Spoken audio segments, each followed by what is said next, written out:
আচ্ছা, সবার প্রথমে ভাইয়া, হ্যাঁ সিকিউরিটি প্লাগইনটা ইউজ করাতে কোনো থ্রেট আছে আপনার সাইট ব্রেক করার?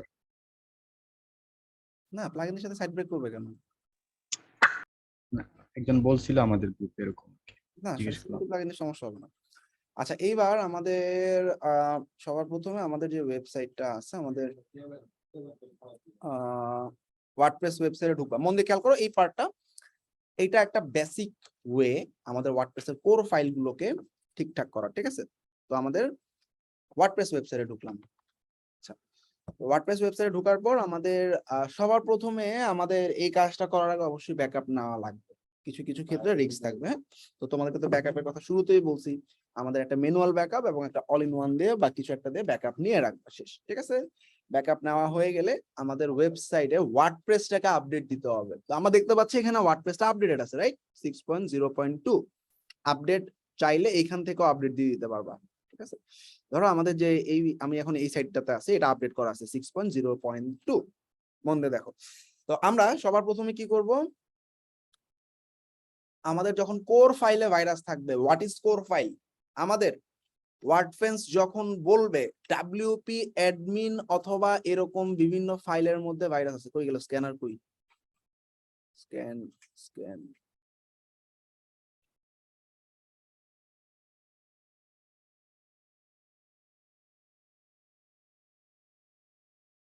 আচ্ছা, সো কোর ফাইল ভাইরাস বলতে আমাদের এগুলো তো বুঝতেছো, এগুলো হচ্ছে আগে যেটা দেখালাম থিম প্লাগইনের ভাইরাস।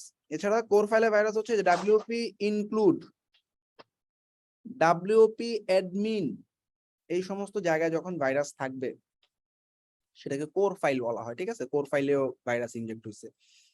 তো এগুলো ম্যাক্সিমামই থিম বাদেও কিন্তু কোর ফাইলে ইনজেক্ট হয়েছে, তাই না? তো যদি এরকম এই যে ওয়ার্ডপ্রেস কোর ফাইল ডাব্লিউপি ইনক্লুডের মধ্যে দেখা ওরা বলে দিয়েছে ওয়ার্ডপ্রেস কোর ফাইল মডিফাই হয়েছে ডাব্লিউপি ইনক্লুডে user.php নামে একটা ফাইল, ঠিক আছে?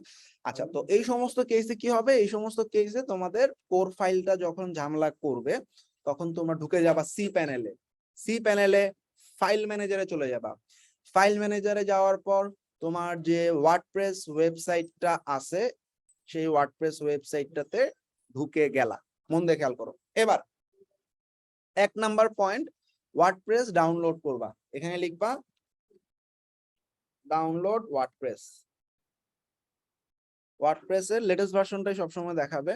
লেটেস্ট ভার্সন যেটা আমার ওয়ার্ডপ্রেসের ভার্সন আপডেট করা আছে এখানে 6.0.2, আমরা সফটওয়্যার ক্লাসেও দেখছি আমাদের 6.0.2। তাই এটার চোখ বন্ধ করে ডাউনলোড করে ফেলাবা, ঠিক আছে? এই যে নেমে যাচ্ছে। আচ্ছা, ডাউনলোড হওয়ার পর এটা একটু মন দিয়ে খেয়াল করবো, এখানে কিছু ফাইল আমাদের থিঙ্ক করতে হবে। সবার প্রথমে আমাদের এই জিপটা পাইলাম আমরা পুরোটা, তাই না? এটা হচ্ছে ওয়ার্ডপ্রেসের ফাইল। ওয়ার্ডপ্রেসে WP admin, WP content, WP include, তাই না? সবার প্রথম কাজ ওয়ার্ডপ্রেসের ডাব্লিউপি কন্টেন্টটা ফালায় দাও। আমি এখন রিপ্লেস করব সোজা হিসাব সার্ভারের ফাইলের সাথে, অর্থাৎ আমি আমার সি প্যানেলে রিপ্লেস করব এই সমস্ত ফাইল। এখন ডাব্লিউপি কন্টেন্ট রিপ্লেস করে দিলে কি সাইট থাকবে? বলো। ডাব্লিউপি কন্টেন্টের মধ্যে থিম ফাইল সব আছে না? আমিও একটু এখন যে আমরা কি করব, আমাদের এটা কেন করতেছি, আমাদের সার্ভার যেটা আছে আমাদের সার্ভারে এই সমস্ত ফাইল ফালাই দিব, ঠিক করব। এই ডাব্লিউপি কন্টেন্ট ফাইলটা ফালানো যাবে না, এটার ভিতরে থিম প্লাগইন ডিজাইন সবকিছু এটার ভিতরে। আমি যে রিপ্লেস করব, রিপ্লেসের সময়ও আমাদের মাথায় রাখতে হবে এই ডাউনলোডে আমার ওয়ার্ডপ্রেস করে গেল ওয়ার্ডপ্রেস 3 কোন জায়গায় যে নামছে আল্লাহ জানে। আচ্ছা, এই যে তো এখানে ডাব্লিউপি কন্টেন্টটা ফালাই দিবা, শেষ।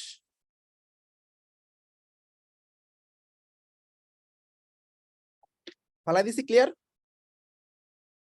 সবাই কি এটা বুঝছো? ডাউনলোড করা ফাইল থেকে ফেলাই দিব। হ্যাঁ, ডাউনলোড করা ফাইল থেকে ফালাই দিবা।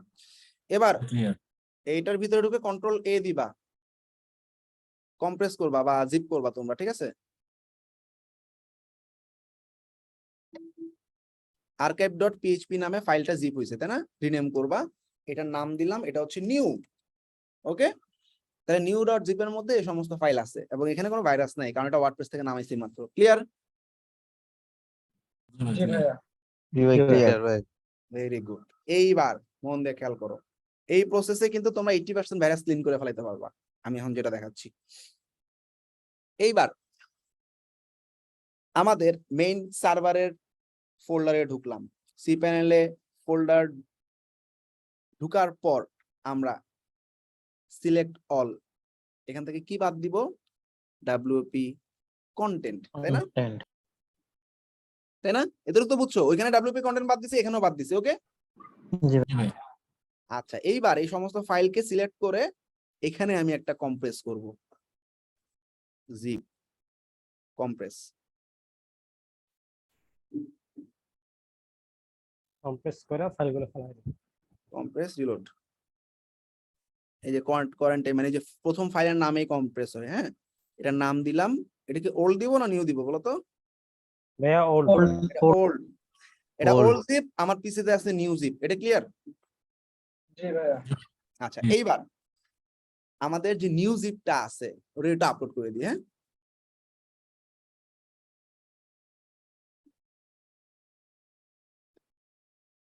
ওয়ার্ডপ্রেস 3 তে গেছে না, ওয়ার্ডপ্রেস 3 এর ভিতরে এই যে নিউ জিপ আপলোড করে দিলাম। হ্যাঁ, আচ্ছা তোমরা আপলোড করার সময় খেয়াল রাখবা যাতে এই যে পুরো ফোল্ডারটারে ধরে আপলোড আবার জিপ করো না। অনেকে কি করে ফোল্ডার জিপ করে, হ্যাঁ ওয়ার্ডপ্রেস 3 টাকে জিপ করবে, এটা করবা না। এখানে ভিতরে ঢুকে জিপ করবা, তাইলে যখন এক্সট্রাক্ট করবা সব ফাইল ওখানে যাবে, নাইলে কিন্তু আরেকটা ফোল্ডার হয়ে যাবে ঝামেলা। ঠিক আছে, বুঝছো? জি ভাইয়া। জি ভাই। আচ্ছা এই জিপটা আপলোড হয়ে গেছে, ফাইন। আমি এখন রিলোড দিলাম, আমার এখানে ওল্ডও আছে নিউ আছে। মন দিয়ে খেয়াল করো, আমি wordpress.com থেকে নামাইছি ফাইলটা, ডাব্লিউপি কন্টেন্ট ফালায় দিয়ে জিপ করছি, নাম দিছি নিউ।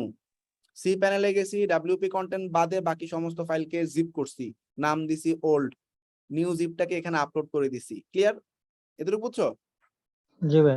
জি ভাই। এবার সিলেক্ট করব সব, কি কি বাদ যাবে, নিউ জিপ বাদ New, যাবে, ওল্ড জিপ বাদ old, যাবে। content। আরো দুইটা ইম্পর্টেন্ট ফাইল বাদ WP যাবে, এটা config। সব সময় মাথায় রাখবা। wp-config.php, এটা কখনো ফেলা যাবে না। আরেকটা হচ্ছে, বলো দেখি আরেকটা কি? WP content। গতকালকে ম্যানুয়াল ফাইল সব কোথায় বসাইছিলাম, HTXS। .htxs, এটা আরেকটা ইম্পর্টেন্ট ফাইল, এটাও ফালানো যাবে না, মনে থাকবে? জি ভাই। আরেকটা ইম্পর্টেন্ট জিনিস, সার্ভারের কিছু ডট ফাইল থাকে, ওই যে উপরের দিকে দেখছো যে কোয়ারেন্টাইন আর .tmb ডট, এগুলো সার্ভারের ফাইল, এগুলো ফালানো যাবে না। Okay clear? ডট দিয়ে যে ফাইলগুলো আছে। ওকে শেষ, এতটুকু বুঝছো? জি ভাই। কি কি বাদ গেছে মনে খেয়াল রেখো, wp config, new zip, old zip, htxs এবং সার্ভারের যে ডট ফাইলগুলো আছে সেগুলা বাদে বাকি সব ডিলিট। ক্লিয়ার? জি ভাই। আচ্ছা এখন আমাদের এই নিউ জিপটাকে ভেঙে দিলেই তো হয়ে যাচ্ছে, তাই না? নাকি এক্সট্রাক্ট, এক্সট্রাক্ট ভাই ওল্ডটাকে ডিলিট করব না? হ্যাঁ দাঁড়া ওয়েট বলতেছি, রিলোড দিয়ে একটা রিলোড, চলে আসছে সমস্ত ফাইল আসছে। ওয়ার্ডপ্রেসে একটা আননেসেসারি ফাইল দিয়ে এরকম একটা আন্ডারস্কোর দিয়ে এটা ফালাই দিও। ওকে শেষ। WP content ওটা। হ্যাঁ WP content আছে ডিলিট করলেন। WP কন্টেন্ট ফালাই দিছি নাকি, কই ফালাইলাম? নতুনটা থেকে ফেলাই দিতে। নিচে নিচে চলে গেছে নাকি ভাই? ওটা সবাই তো ডিলিট করছে। ভাই WP কন্টেন্ট সব ফালাইছি। হ্যাঁ ভাই কন্টেন্ট সব ডিলিট করছেন। ট্রাস্ট থেকে ভাইয়া ই করতে হবে। আচ্ছা একটু দাঁড়াও, কোন ফাইলের থেকে ডব্লিউপি কন্টেন্টটা ফেলাই দিয়েছেন, আর ওল্ড ফাইলে তো ডব্লিউপি কন্টেন্ট আছে এখন ভাইয়া। আচ্ছা আচ্ছা এক মিনিট, ওই যে WP content। নতুন নতুন আবার কন্টেন্ট কইবা। জাস্ট WP কন্টেন্টটাকে আমি রিস্টোর করে দিই। হ্যাঁ এটা একটু ভুলে ফালাইছিলাম এটা। ওকে আচ্ছা এবার আমরা পাবলিক আন্ডারস্কোর HTML এ ব্লগের মধ্যে যাই, এই যে চলে আসছে এবার। ঠিক আছে ক্লিয়ার? জি ভাই। তাহলে আমাদের WP কন্টেন্ট কিন্তু ফালা যাবে না, এটা ভুল করছিলাম আমরা। ঠিক আছে ওকে, তো আমরা ওল্ডটা কেন রাখছি, সামহাও যদি সাইট নষ্ট হয়ে যায় তাহলে ওল্ডটাকে আবার বাইর করে দিয়ে দিব, তাহলে তো হচ্ছে নাকি? বুঝছো ওল্ডের ব্যাকআপটা কেন রাখছি? জি ভাই। আচ্ছা এইবার তুমি দেখবা তোমার 80% ম্যালওয়্যার ক্লিন, মনে থাকবে। নিউ জিপের আর দরকার আছে? ভাই ওল্ড এর ভিতরে কি আবার থাকার কোনো সম্ভাবনা আছে? কি থাকার? ম্যালওয়্যার থাকার কোনো ম্যালওয়্যার তো সম্ভাবনা আছে? ওল্ডের ভিতরে তো অবশ্যই আছে ম্যালওয়্যার, তাই না? আমি তো জিপ করে রেখে দিচ্ছি, সাইট যদি ঠিক থাকে আমি ফালাই দিব এটা। ঠিক আছে সাইট যদি ঠিকঠাক থাকে আমি ফালাই দিব, বুঝো নাই? আমি এখন আমার ওয়েবসাইটটা দেখবো, আমার ওয়েবসাইটটা দেখবো, যদি আমার সব সাইট ফাইল টাইল সব ঠিক আছে তাহলে আমি কি করব, ব্লগ সাইট না ব্লগ, আমার যদি ওয়েবসাইট ঠিক থাকে আমি ওল্ডটাকে ফালাই দিব, নিউটাকে ফালাই দিব, দুইটার একটাও আমার দরকার নেই। ক্লিয়ার? সবাই বুঝছো? আচ্ছা মানে হচ্ছে যে সাইটটা ঠিক চেক আছে। করার পরে যদি সব ঠিকঠাক থাকে তাহলে আর ফালাই কি দিব। ওল্ড নিউ ওগুলো ফালাই দিব। Yes, yes. এখন আর ওল্ডের দরকার নেই, রাখছি শুধু চেক করার। Exactly delete. শেষ। ক্লিয়ার? সো এবার তুমি চেক করে দেখবা তোমার ম্যাক্সিমাম ক্ষেত্রেই তোমার সমস্ত ফাইল ক্লিন হয়ে গেছে, ঠিক আছে? দেখা যাবে 2000 ভাইরাস থেকে তোমার ভাইরাসে নেমে আসছে আর 5টা 6টা ভাইরাসে। ওকে, ক্লিয়ার? ভাইয়া জি এখান ভাই। থেকে আমার মেইন সাইটের যে এটা আছে না আপনার, মানে এটা পাই না, সাবডোমেইন পাই কিন্তু অন্যগুলা পাই না, কি করার ব্যাকআপ নেওয়ার জন্য আর কি।